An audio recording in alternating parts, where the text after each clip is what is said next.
अस्सलाम वालेकुम healthy beings, hope you all are doing well.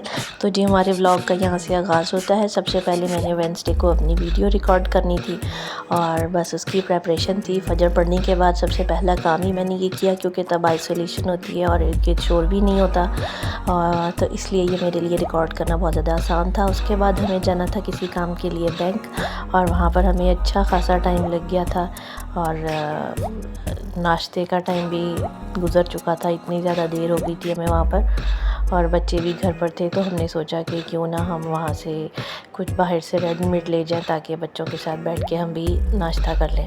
और हमें कुछ भी समझ नहीं आ रहा था, कुछ भी अच्छा जो है ना इस टाइम में नहीं खुला होता 10-11 बजे के करीब, तो सिवाय नान चने वगैरह के, जो कि अच्छी चीज़ है, लेकिन कभी कभी इंसान का नहीं दिल चाहता वो खाने का। तो हम लोगों ने कहा कि मौसम भी अच्छा है, अभी बादल से थे, धूप नहीं निकली हुई थी, तो हमने सोचा कि कुछ देखते हैं क्या लें हम। तो हमें नज़र आया कि एक फ़ास्ट फूड की जो दुकान है वो खुली हुई है, वो रेस्टोरेंट सा छोटा सा है, वो खुला हुआ है, और हमें बड़ी हैरत हुई कि वो इस वक्त खुला हुआ था, जबकि ये तो काम ही 1-2 बजे शुरू करते हैं। तो लेकिन ये बड़ा अच्छा था। ये वहाँ से मेरी छोटी बहन भी मंगवाती है, उसने पहली बार मंगवाया था, तो बहुत ज़्यादा मज़े का बर्गर था। ये समझे कि वो खाड़ा में बर्गर के मामले में जीत गए हैं। ऊपर से इनका एम्बियंस बहुत ज़्यादा ज़बरदस्त था। अंदर मिरर्स लगा के इन्होंने छोटी सी जगह को बहुत ज़्यादा स्पेशियस किया हुआ था, और फिर मुझे भी ख्याल आया कि मैं भी जेनज़ीज़ की तरह थोड़ा सा शीशे के अंदर अपनी वीडियो बनाऊं, जैसे जेनज़ीज़ बनाते हैं वैसे मिलेनियल्स भी बनाते हैं, मगर मैं उन मिलेनियल्स में से हूँ जो इन कामों में थोड़ा पीछे होते हैं। तो मैंने बहुत ज़्यादा देर से ये कैमरा वगैरह जो है इसको अपनी जो है ना इस तरह से वीडियो बनाने के लिए यूज़ करना शुरू किया मोबाइल के। तो जी ये कलर्स बहुत ज़्यादा अच्छे थे, तो मेरा दिल किया कि मैं आप लोगों को भी दिखाऊं। और सबसे अच्छी बात ये कि इन्होंने अंदर का जो टेम्परेचर था वो बहुत अच्छे से मेंटेन किया हुआ था। और ये मैं हूँ जी, मैं वीडियो बना रही हूँ साथ। मैंने कहा चलो मैं भी शीशे का भरपूर फ़ायदा उठा लूँ। शीशा गो के भी साफ़ होने वाला था, क्योंकि उन्होंने भी थोड़ी देर पहले ही ओपन किया था। इनका भी स्टाफ भी आ रहा था, लेकिन इनकी सबसे अच्छी बात ये थी कि इन्होंने हमें ये नहीं कहा कि जी अभी तो ओपनिंग हो रही है और ये वो। उन्होंने फ़ौरन से हमें कहा कि जी हम आपको बर्गर्स रेडी करके देते हैं। और मेरा ख्याल है यही होता है, एक आपकी जो अवेलेबिलिटी है या जो कन्वीनियंस होती है, वही किसी भी ब्रांड को या किसी भी काम को आगे लेके जाती है। तो अभी इनका आधा स्टाफ आ रहा था, ये लोग अभी एंटर हो रहे थे और हम लोग पहले ही आ गए थे, तो उन्होंने हमें वापस नहीं भेजा, बल्कि उन्होंने कहा कि हम आपको रेडी करके देते हैं। तो फिर मुझे ख्याल है कि इतनी अच्छी एम्बियंस है और जगह भी अच्छी है, बेशक छोटी सी है, लेकिन मुझे यहाँ बैठ के कुछ खाना पीना ज़रूर चाहिए। तो उसके लिए जी फिर मैंने जो है ना ड्रिंक का ऑर्डर कर दिया था। और बर्गर तो हमने घर जाके बच्चों के साथ खाने थे। ये बर्गर के मामले में उकाड़ा वालों से जो है ना, उकाड़ा वाले जो है ना, उकाड़ा में जितने भी ब्रांड्स हैं उनसे जीत गए हैं। ये इनका बर्गर वाकई में बहुत अच्छा था। और इनकी जो असल में जो सॉस थी ना, वो बहुत ज़्यादा इन्होंने अंदर अच्छी लगाई हुई थी।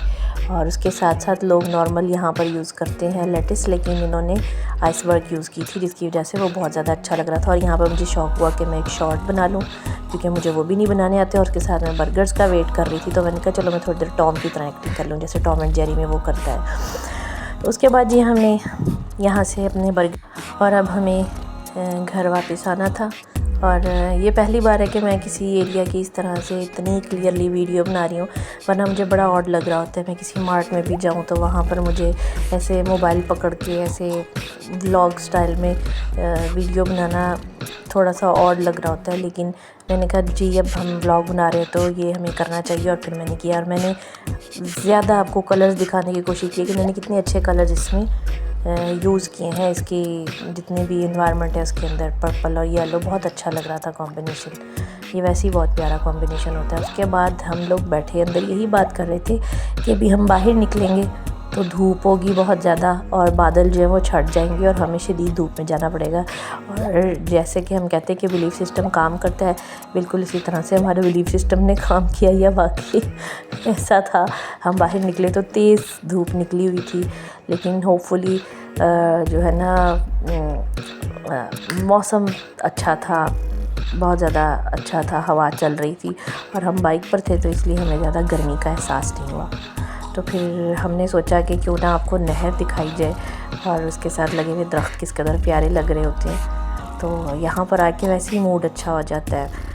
मुझे लगता है नेचर में जाके हर इंसान का मूड अच्छा रहता है। वो थोड़ी सी जगह पर ही आपको क्यों ना जो नेचुरल सीन्स है ना वो मिल जाए तो इंसान को बहुत ज़्यादा अच्छा लगता है। तो मुझे तो यहाँ नहर पर आकर बहुत ही ज़्यादा अच्छा लगता है कि दिन में एक आधा चक्कर ज़रूर होना चाहिए। थोड़ा सा जब भी हम कभी लॉन्ग ड्राइव पे भी जाएँ तो मुझे होता है कि थोड़ा सा नहर वाली साइड से ज़रूर जाएँ ताकि हमें मज़ा आए। तो बाइक पर भी वैसे यहाँ पर आते में मज़ा आता है अगर गर्मी ज़्यादा ना हो। और वैसे भी यहाँ दोनों तरफ दरख्त हैं, तो कुछ स्कूल्स हैं तो उन्होंने भी काफ़ी ज़्यादा अच्छा रेडी किया हुआ है इसको, अपनी साइड को भी। तो दोनों तरफ दरख्त होने की वजह से धूप कम लग रही थी तो मज़ा आ रहा था। और फिर हमने कहा कि गर्मी बहुत ज़्यादा है तो क्यों ना अब घर से निकले हुए तो सारी चीज़ें एक ही बार में ले जाएं। तो शाम के खाने की भी जो प्रेपरेशन थी वो हमने करनी थी, तो उसके लिए भी हमने सब्ज़ी वगैरह ख़रीद ली है। रास्ते में आ रहा था सहूलत बाज़ार, तो सबसे पहला यही था और थोड़ी छाँव सी थी यहाँ पर, तो हमने कहा नहर के साथ है तो चलो यहाँ पे हम कुछ चीज़ें ख़रीद लें।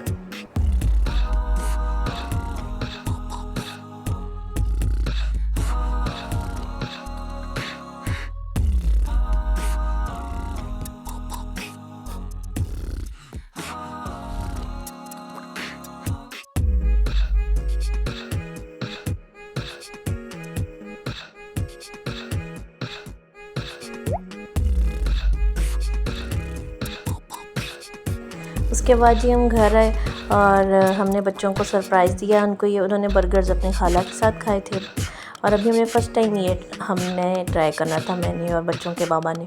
तो बच्चों को जो है हमने एक सरप्राइज़ दिया था और उन्होंने भी हमें आगे से एक सरप्राइज़ दिया था। क्योंकि हमें बहुत ज़्यादा देर हो गई थी तो मेरे दोनों बेटों ने उठ के घर पूरा साफ़ किया। जो छोटा बेटा है उसने नीचे वाला पोर्शन साफ़ कर दिया और बड़े बेटे ने ऊपर से सारा पोर्शन साफ़ करके डस्टिंग वगैरह भी कर दी और कहा कि मामा बाप को कोई काम करने की ज़रूरत नहीं है, हमने सारा काम कर दिया। तो मुझे बहुत ज़्यादा अच्छा लगा कि एक सरप्राइज़ हमने दिया और एक उसने दिया। और उसके बाद बच्चों ने थोड़ा सा खेला और फिर मैंने कहा चलो भई आ जाओ अब हम बैठ के पढ़ लेते हैं। तो बस फिर आज अहमद साहब का मैंने कहा चलो मैं आप लोग को दिखाती हूँ कि कितनी प्यारी राइटिंग है। और अहमद बहुत अच्छा बच्चा है, इसको मैं अगर कह भी दूँ ना कि नहीं ये वाला काम रहने दो, आज बस 2 कर लेते हैं काम या 3 काम कर लेते हैं या चलो आप कम लिख लो, तो कहेगा नहीं मैंने जी पूरा काम करना है जो उसने कहा होता है। और फिर पढ़ाने के बाद खाना बनाने की वीडियो मैं रेडी नहीं कर सकी, मेरे मोबाइल की बैटरी लो हो गई थी क्योंकि बाज़ार में काफ़ी टाइम गुजरा था और मैं चार्ज नहीं कर सकी थी। प्रेपरेशन में टाइम ज़ाया हुआ था और प्रेपरेशन में बैटरी बहुत ज़्यादा लग गई थी इसकी, तो जी वो नहीं बना सकी। और फिर मेरी CBT की क्लास तक ये चार्ज हो गया था, तो मैंने कहा चलिए मैं एक छोटा सा क्लिप आपको दिखा दूं कि मैं अब अपनी CBT की क्लास लेने लगी हूँ। और ये थर्सडे का जो है दिन था, इसका इख्तिताम होता है CBT की क्लास के साथ। उसके बाद इशा पढ़नी थी और अगले दिन हमें जाना था अब्बू के पास गाँव में, जहाँ पर ज़मीनें हैं थोड़ी सी, तो बस उसके लिए हम जा रहे थे। तो मैंने कहा कि चले, मैं सुबह उठते ही पहला काम ये था कि हमें निकलना था और हमने नाश्ता भी वहीं जाकर करना था। तो बस अब हम वहीं पर जा रहे हैं। तो फिर नेचुरल सीनरी आ गई। अब वहाँ पर कुछ हमें काम था जिसके दौरान हमने कहा कि हमें खाना खा लेना चाहिए, नाश्ते का टाइम फिर यहाँ पर काम के चक्कर में निकल गया था। तो हमें एक यहाँ पे जगह मिली रिनाला में, जो कि थी डेली क्रस्ट के नाम से, पता नहीं क्या नाम था, मैं दिखाऊंगी अभी आपको। तो इसका भी बहुत ज़बरदस्त एम्बियंस था और लेकिन खाना बस सो था, मायोनीज़ ज़्यादा ऐड हुई हुई थी अंदर चीज़ की जगह। लेकिन ये कि अल्हम्दुलिल्लाह हमने खाना खा लिया। ये भी आज भी हमारा नाश्ता और दोपहर का खाना एक साथ हुआ था क्योंकि हमें बहुत ज़्यादा टाइम लग गया था यहाँ पर काम के सिलसिले में।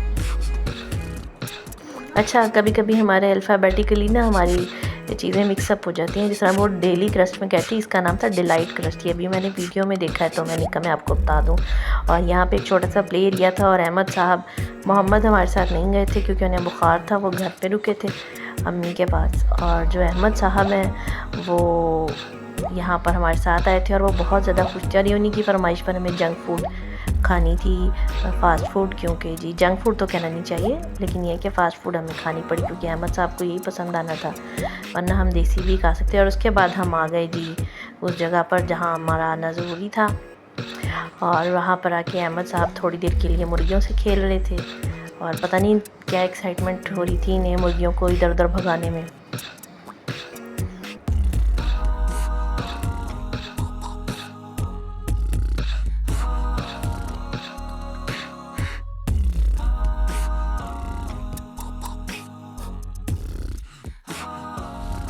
फिर हम निकल गए जी फसलों को देखने अब्बू के साथ, और रास्ते में अब्बू ने हमें काफ़ी ज़्यादा गाइड किया कि कहाँ पर कौन सी फसल है, क्या लगा हुआ है, जिसमें से आधी बातें समझ आई और आधी नहीं आई, लेकिन ये कि समझने की मैंने भरपूर कोशिश की। और फिर मैंने कहा कि मैं आप लोगों को दिखाऊं कि जी ये जो फसलें हैं कितनी प्यारी लग रही हैं। अगेन ग्रीनरी, मेरी वीडियोस में आप लोगों को ग्रीनरी बहुत नज़र आने वाली है। मैं कोई भी ऐसा मोमेंट छोड़ना नहीं चाहती जहाँ पर ग्रीनरी और मैं अपने व्यूवर्स को ना दिखाऊं। और यहाँ पर अब्बू ने गाड़ी बिल्कुल स्लो कर दी, तो अब्बू ने कहा कि चलो जी ये छली भी दिखाओ अंदर। हमारे अब्बू इसी तरह के हैं। अब्बू मतलब अब्बू बहुत ज़्यादा गुस्से वाले भी हैं, लेकिन ये कि अब्बू बाज़ बहुत ज़्यादा और तरह के भी हो जाते हैं, यानी कि बहुत ज़्यादा शौक़ से बच्चों की तरह की चीज़ें भी हमें कहते हैं कि ये भी दिखाओ ये भी दिखाओ। और बड़ा अच्छा लगता है हमें जब अब्बू हमारे साथ ऐसे इन्वॉल्व होते हैं। यहाँ पर अब्बू गाड़ी बार बार स्लो कर रहे थे। पिछली गाड़ी में फैसल थे मेरे मियाँ और मैं अब्बू के साथ बैठी हुई थी अगली गाड़ी में, तो यहाँ पर अब्बू मुझे बार बार कह रहे थे कि मैं आहिस्ता कर देता हूँ, सही से बना लो तुम वीडियो। तो जी हम यहाँ पर आगे थे और अहमद को अमरूदों का बाग दिखाना था और ये मुझे बड़ा प्यारा लग रहा था, खाला। तो पता नहीं क्या कहते हैं इसे उर्दू में, तो मुझे तो इसका नाम खाला ही पता है। तो ये जो खाला था तो इसके इस तरफ ऐसे आके छलांग लगा के मुझे बड़ा अच्छा लगा और मैंने कहा कि मैं आप लोगों को भी दिखाती हूँ। अहमद को कहती हूँ छलांग लगाए और फिर आपको दिखाया खाले के ऊपर से इधर से उधर जाते हुए। और यहाँ पर अमरूद मैंने बहुत कोशिश की कि मैं अमरूदों को ऐसे प्यारा सा करके करीब से दिखा सकूं, और क्योंकि ये सारे ग्रीन पत्तों में ग्रीन ही अमरूद लगे हुए थे तो इतना ज़्यादा नज़र नहीं आ रहे थे, लेकिन ये अमरूद इतने मज़ेदार थे। वो अंकल ने हमें जब तोड़ के दिए और हमने खाए, इनका टेस्ट ही अलग था। और इस बाग में से इस कदर मज़ेदार खुशबू आ रही थी ना अमरूदों की। यहाँ पर जी मैंने बहुत ज़्यादा अपनी कैमरामैन वाली सलाहियत जगा के ये शाख पीछे करके आपको अमरूद दिखाने की कोशिश की है।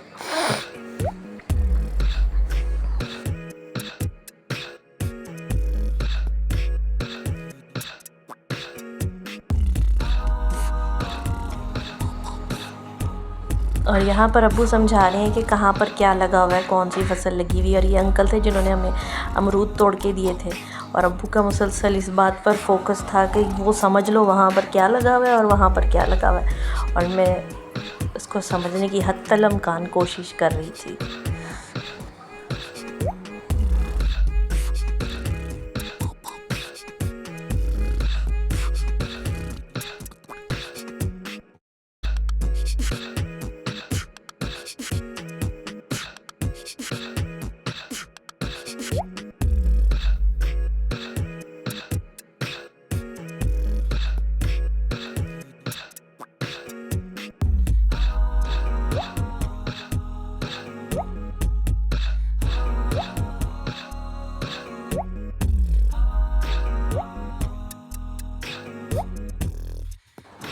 ये एक और जगह पे मकई लगी हुई थी, यहाँ पर मैं पैदल चल रही थी तो मैंने कहा दोबारा से मैं थोड़ी सी मकई की वीडियो दिखा दूँ।